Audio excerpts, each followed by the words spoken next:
Welcome to Vancouver Opera's first ever digital season. I'm here at the Chan Centre for Performing Arts, located on the traditional, ancestral, and unceded territory of the Musqueam people. We know that people are watching tonight from both near and far, and we recognize the traditional caretakers of those lands. Thank you for joining us for this reimagined season, and especially tonight's production of Francis Poulenc's La Voix Humaine.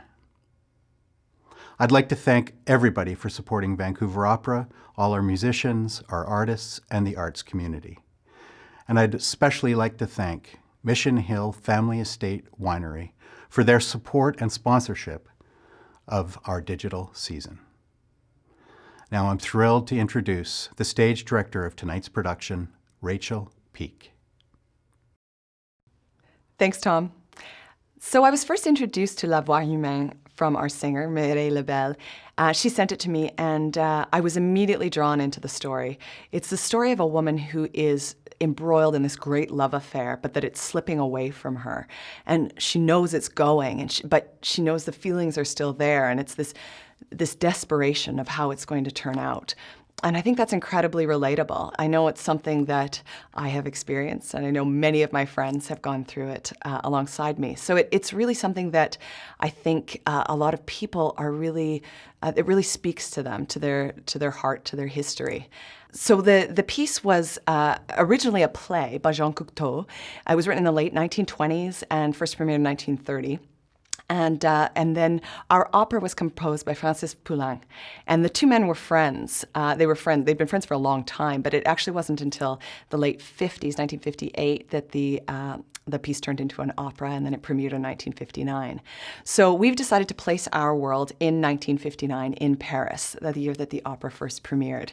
Our set designer, Amir Afik, and I worked together to really create that world, the world of 1950s Paris. But it was also really important for us that the world outside her apartment doesn't exist. So our main character, she's only known as Elle, which is she or her in French. She doesn't have a name. She is trapped in this apartment because she's waiting for the phone to ring. And that was a time where you couldn't leave the house if you were expecting an important phone call. You really were tied to that physical thing.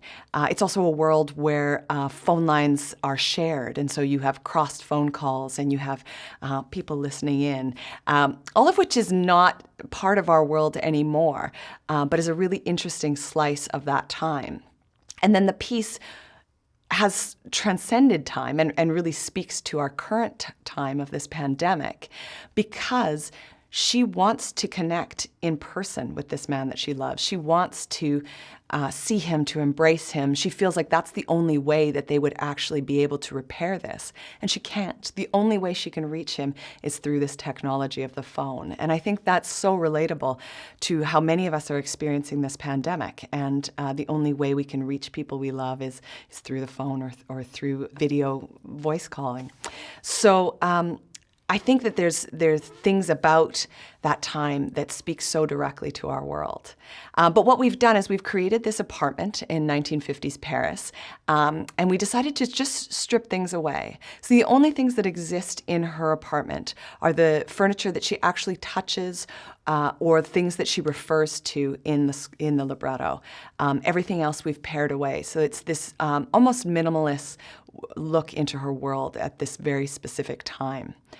I was fortunate enough to work on this amazing one-woman opera with an all-female team in the rehearsal hall. So there were 4 of us in the rehearsal hall: our remarkable singer, Mireille Lebel, our extraordinary music director and accompanist, Kinza Tyrrell, and the wonderful stage manager, Teresa Sang. And it's extremely rare to have an all-female team in the rehearsal hall like that, but it's particularly fitting for a piece like this. And so it really allowed us to get into conversations about what is the female experience in a story like that. And I think that really will come through in what you're going to see. So with that, we hope that you enjoy La Voix Humaine.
plusieurs sur la ligne, accrochés.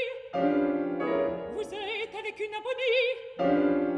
Mais madame, raccrochez vous-même. Allô, mademoiselle? Mais non, ce n'est pas le docteur Schmidt.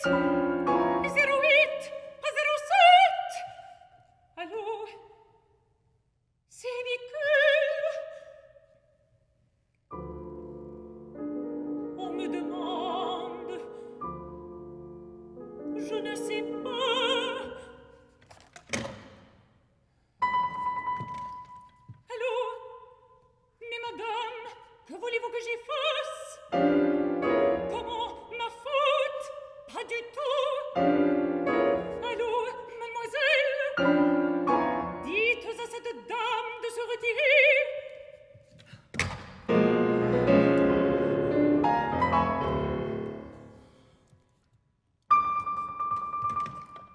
Allô?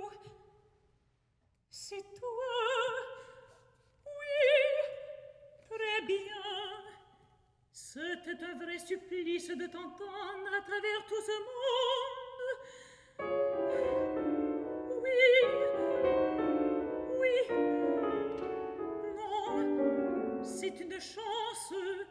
Je rentre il y a 10 minutes. Tu n'avais pas encore appelé. Ah, non, non, j'ai dîné dehors, chez Marthe. Il doit être 11h15. Tu es chez toi. Alors, regarde la pendule électrique. C'est ce que je pensais. Oui, oui, mon chéri. Hier soir, je me suis couchée tout de suite, et comme je ne pouvais pas m'endormir, j'ai pris un comprimé.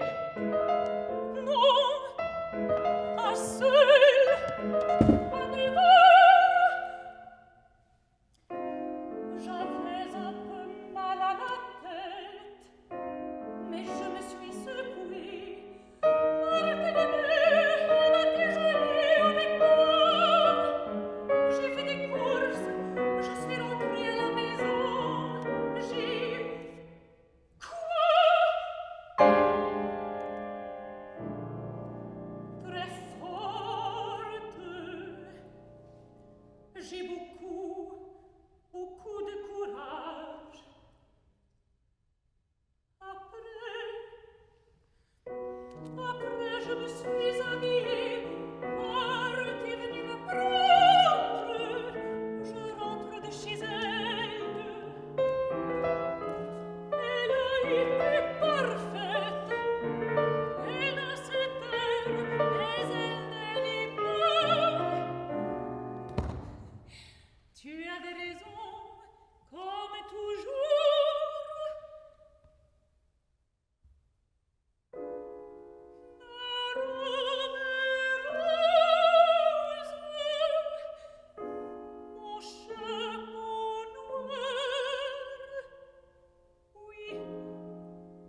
tu l'entendrais.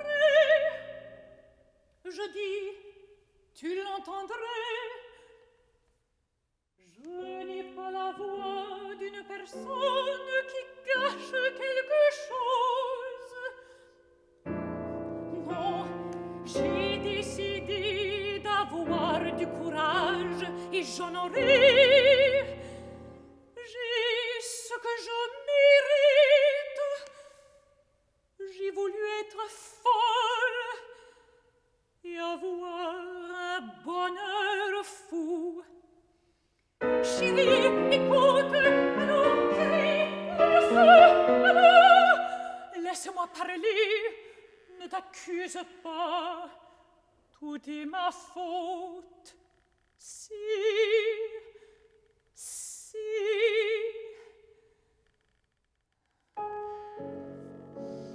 souviens-toi du dimanche de Versailles et du pneumatique.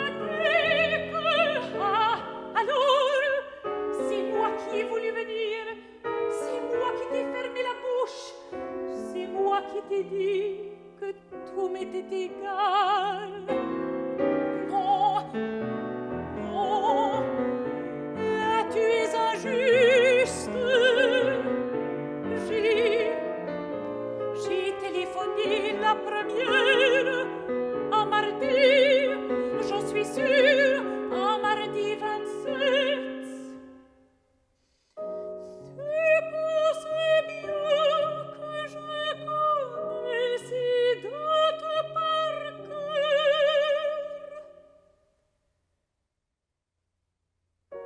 Ta mère, pourquoi? Ce n'est vraiment pas la peine.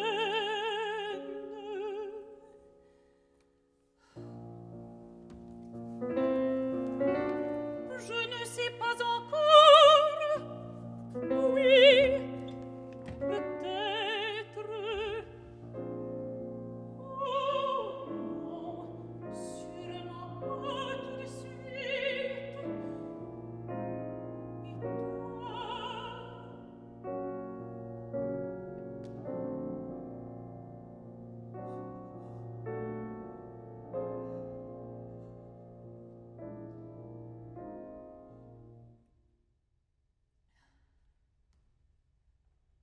Demain, je ne savais pas que c'était si rapide.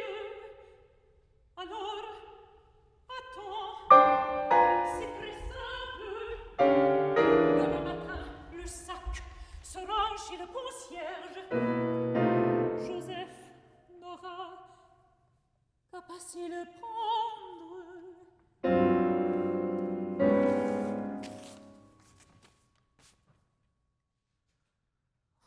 Oh, moi, tu sais, il est possible que je reste, comme il est possible que j'aille passer quelques jours à la campagne. Chez Marthe, oui, mon chéri, mais oui, mon chéri.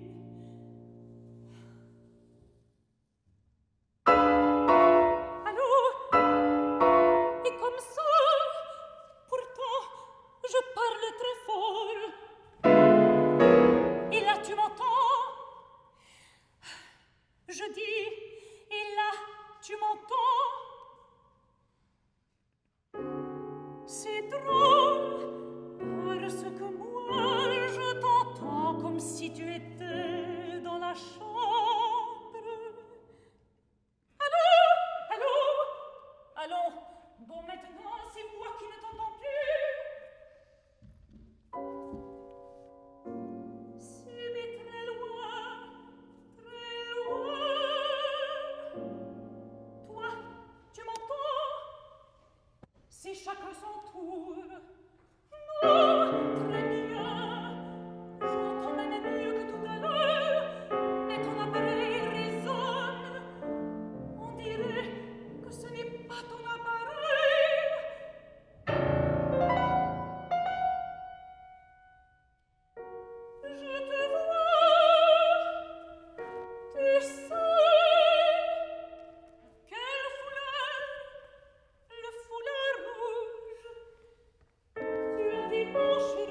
aussi. Ta main gauche le récepteur, ta main droite ton stylographe. Tu dessines sur les buvards des profils, des cœurs, des étoiles. Oh, tu ris.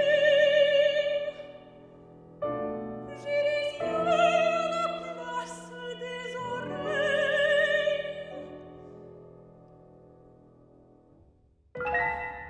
Mais non, mon chéri, surtout ne me regarde pas. Peur, non, je n'aurai pas peur, si pire. Enfin, je n'ai plus l'habitude de dormir seule. Oui, oui, oui, je te promets,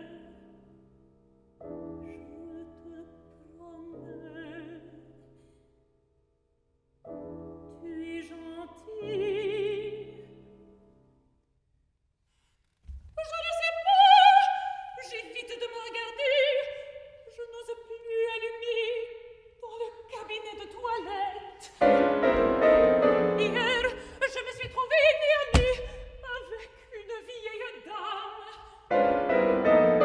Non, non, une vieille dame avec des cheveux blancs et une foule de petites rides. Tu es bien bon, mais mon chéri, une figure admirable, si pire que tout, c'est pour les artistes. J'aimais mieux qu'on te disait, regarde-moi cette vilaine petite gueule. Oui, cher monsieur, je plaisantais. Tu es bête. Heureusement que tu es maladroit et que tu m'aimes. Si tu ne m'aimais pas, et si tu étais adroit, le téléphone deviendrait une arme effrayante, une arme qui ne laisse pas de traces, qui ne fait pas de bruit. Moi, méchante! Allô, allô, chérie! Où es-tu? Allô, allô, mademoiselle! Allô, mademoiselle en coupe!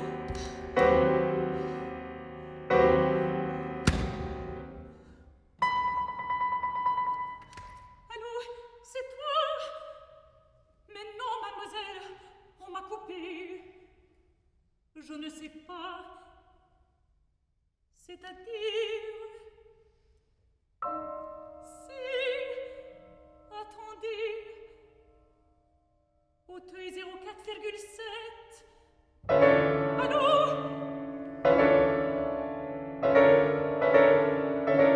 Pas libre? Allô? Mademoiselle, il me redemande.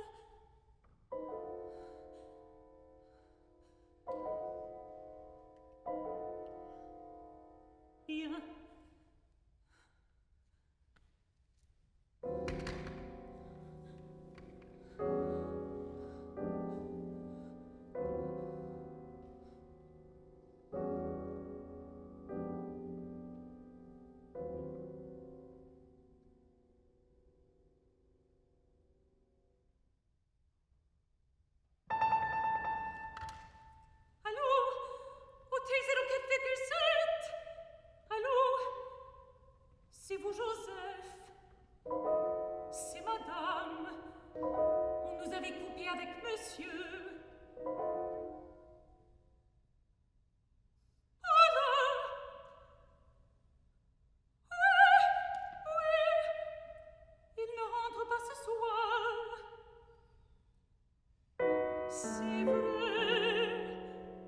suis stupide.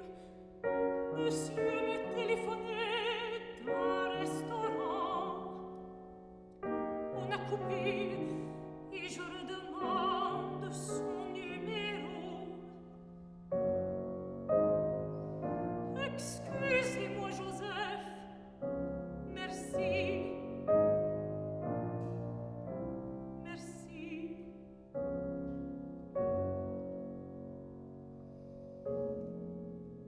Bonsoir, Joseph.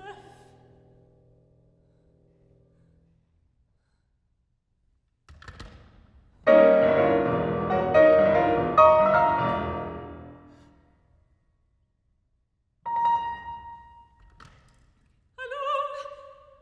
Ah, chérie, c'est toi. On avait coupé. Non, non, j'attendais. On sonnait. Je décrochais, il n'y avait personne. Sans doute, bien sûr. Tu as sommeil. Tu es bon d'avoir téléphoné. Très bon. Non, je suis là. Quoi? Pardonne, c'est absurde. Rien, rien, je n'ai rien. Je te jure que je n'ai rien. Si pareil, rien du tout, tu te trompes. Seulement, tu comprends. On parle.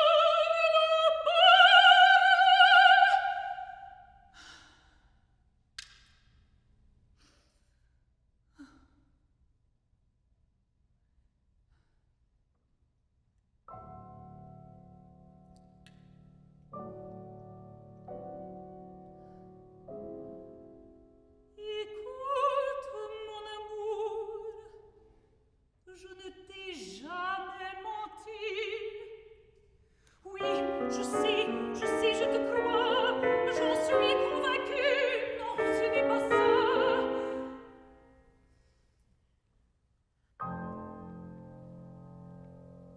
C'est parce que je viens de te mentir. Là, au téléphone, depuis un quart d'heure, je te mens. Je sais bien que je n'ai plus aucune chance à attendre. Mais mentir ne porte pas la chance. Et puis, je n'aime pas te mentir. Je ne veux pas te mentir, même pour ton cœur.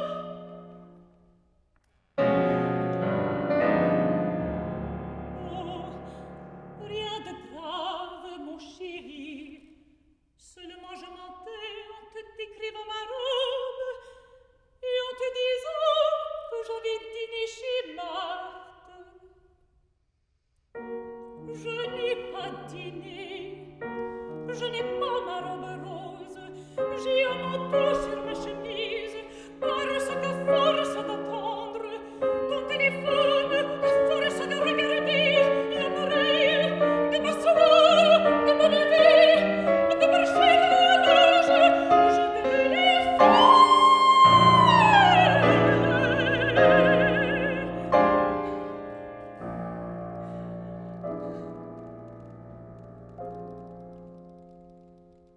Alors, j'ai mis un manteau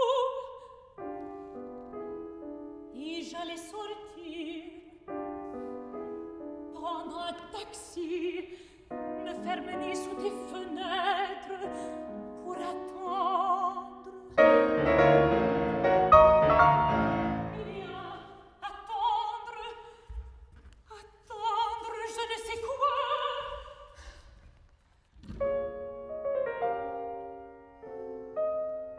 Tu as raison, je t'écoute, je serai sage, je répondrai à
t'inquiète pas.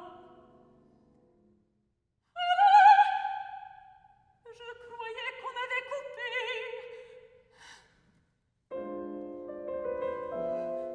Tu es bon, mon chéri, mon pauvre chéri, à qui j'ai fait du mal.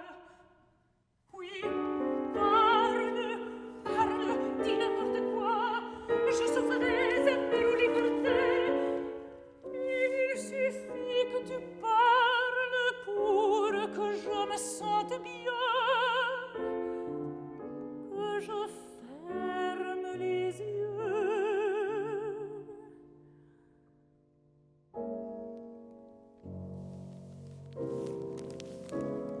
Tu sais, quelquefois quand nous étions couchés et que j'avais la tête à sa petite place entre deux poitrines, j'entendais ta voix exactement la même que ce soir dans l'appareil.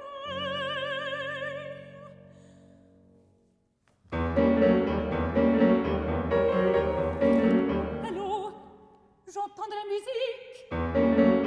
Je dis, j'entends de la musique. Eh bien, tu devrais courir au vert et empêcher si vous êtes à jouer au gramophone à 10 heures pareilles.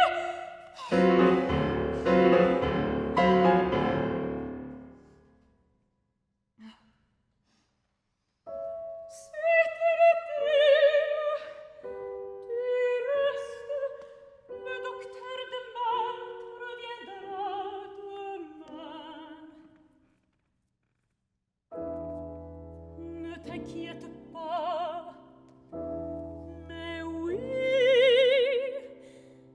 elle te donnera des nouvelles. Quoi? Oh, c'est 1000 fois mieux! Si tu n'avais pas appelé, je serais morte.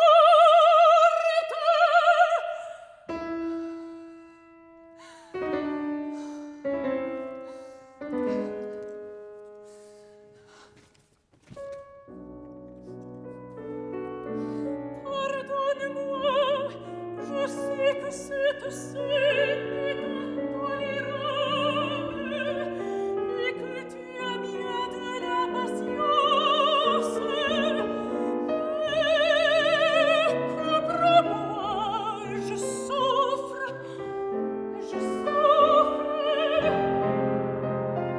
Ce fait, c'est le dernier qui me rattache encore à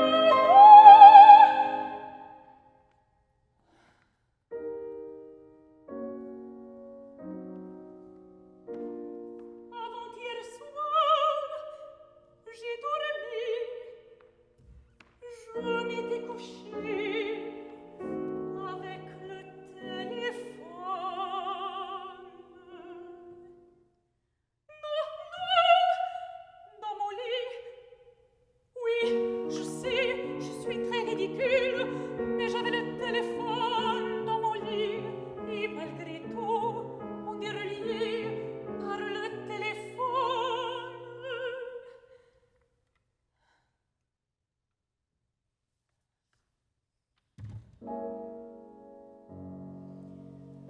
Parce que tu me parles.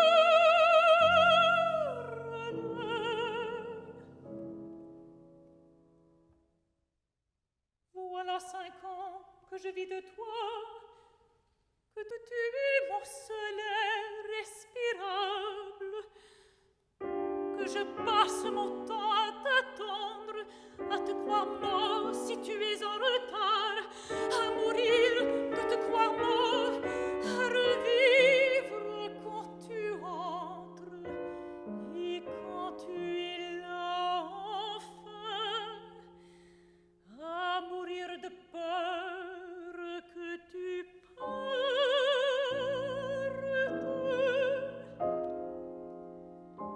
Maintenant j'ai de l'air parce que tu me parles.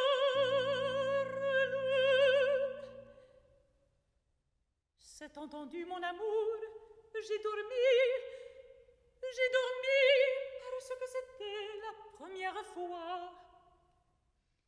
Le premier soir, on dort, ce qu'on ne supporte pas, c'est la seconde nuit, hier, et la troisième ce soir, et des jours, à faire quoi, mon Dieu? Et en admettant que je dorme, après le sommeil, il y a les rêves, et le réveil, et manger, et se lever, et se laver, et sortir pour aller où? Mais mon pauvre chéri, je n'ai jamais eu rien d'autre à faire que toi. Marthe a sa vie organisée.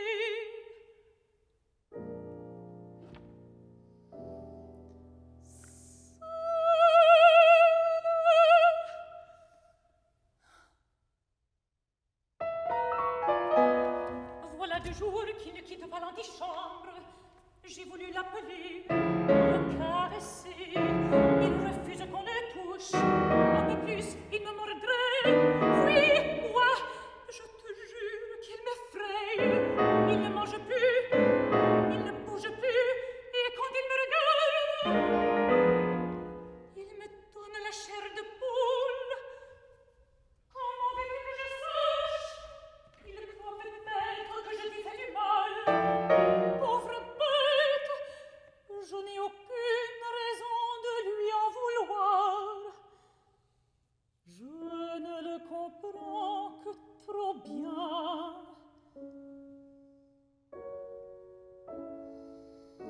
Il t'aime,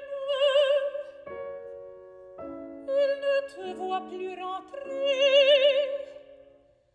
Il croit que c'est ma faute. Oui, mon chéri, c'est entendu, mais c'est un chien. Malgré son intelligence, il ne peut pas les deviner. Mais je ne sais pas, mon chéri, comment veux-tu que je sache? On n'est plus soi-même. Songe que j'ai déchiré tout le paquet de mes photographies d'un seul coup, sans m'en apercevoir. Même pour un homme, ce serait un tour de force. Allô? Allô, madame? Retirez-vous. Vous êtes avec des abonnés. Allô? Mais non, madame. Mais madame, nous ne cherchons pas à être intéressants.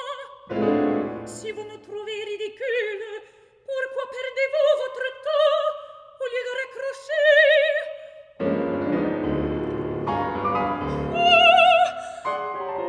ne te fâche pas. Enfin.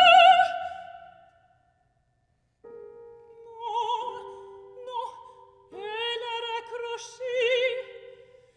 Après avoir dit cette chose ignoble, tu es leur frappé ici, tu es frappé, je connais ta voix. Mais mon chéri, cette femme doit être très belle, et elle ne te connaît pas. Elle croit que tu es comme les autres hommes. Mais non, mon chéri, ce n'est pas du tout pareil. Pour les gens, ces mots se rattachent, les ruptures sont des ruptures. Ils regardent vite, tu ne leur feras jamais comprendre, tu ne leur feras jamais comprendre certaines choses. Le mieux est de faire comme moi et de s'en moquer complètement.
J'étais en train de te dire que si tu me mentais par bonté et que je m'en aperçoive, je n'en aurai que plus de tendresse pour toi.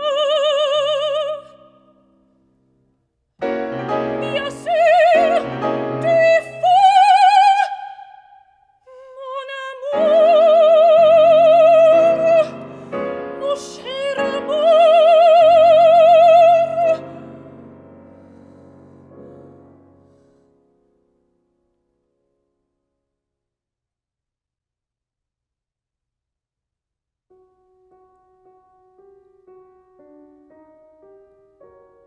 Je sais bien qu'il le faut, mais c'est atroce. Jamais je n'aurai ce courage. Oui, on a l'illusion d'être l'un contre l'autre.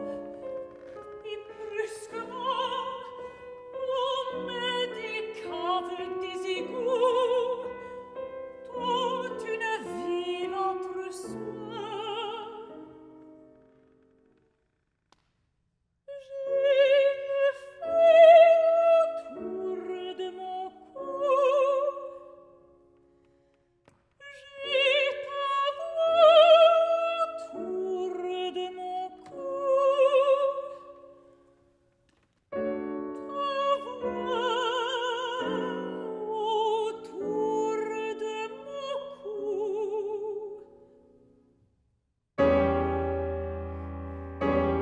faudrait que le bureau nous coupe par hasard. Oh, mon chéri, comment peux-tu imaginer que je pense une chose si laide? Je sais bien que cette opération est encore plus cruelle à faire de ton côté que du mien.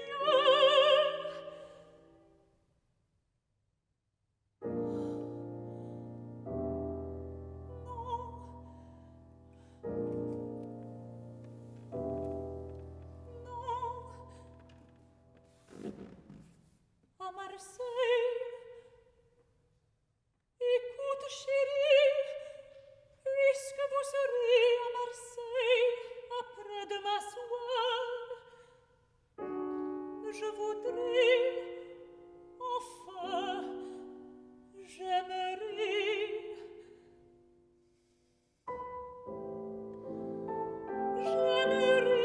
que tu ne descendes pas à l'hôtel où nous descendons d'habitude. Tu n'es pas fâché parce que les choses que je n'imagine pas n'existent pas. Ou bien elles existent dans une espèce de lieu très vague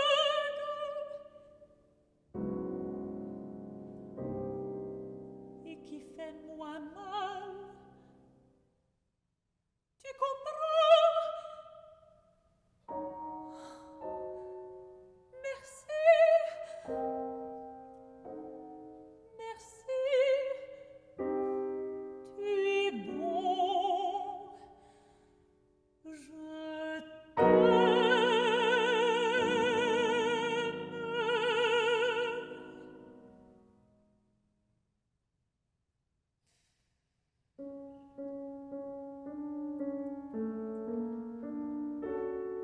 Alors, voilà, j'allais dire machinalement,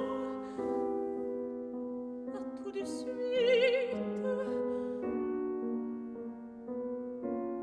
J'en doute. Oh, c'est mieux.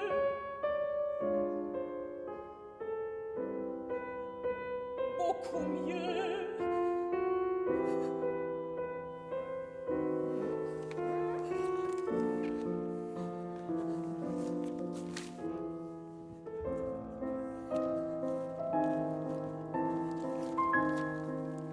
Mon chéri,